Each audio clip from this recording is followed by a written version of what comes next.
একসময় গভীর প্রেমে হাবুডুবুকে বিয়ে করেছিলেন বুবলি।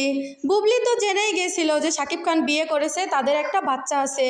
তারপরে বুবলি কোনো কিছুই শোনেনি, শাকিব খানকে বিয়ে করেছিল তিনি সুখে থাকার আশায়। কিন্তু দুর্ভাগ্যবশত এখন তিনি জলে জলে ভাসছে, সে সুখে নেই। প্রথম সন্তানকে গোপনে রেখেছিলেন, এবার দ্বিতীয় সন্তানকেও তিনি গোপনে রেখেছিলেন। গোপনে রাখার পরেও এবার প্রকাশ্যে আনলেন বুবলির মেয়েকে। কিন্তু প্রকাশ্যে এনে কী লাভ? শাকিব খান তো স্বীকৃতি দিচ্ছে না। শাকিব খান বলছে অবৈধ সন্তান। দেখুন বন্ধুরা, পাপ বাপকেও ছাড়ে না।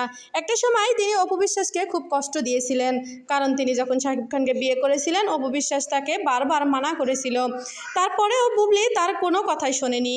বুবলি কারো কোনো কথা না শুনে শাকিব খানের প্রেমে হাবুডুবুকে বিয়ে করেছিলেন। আজকে তার খেসারত দিতে হচ্ছে।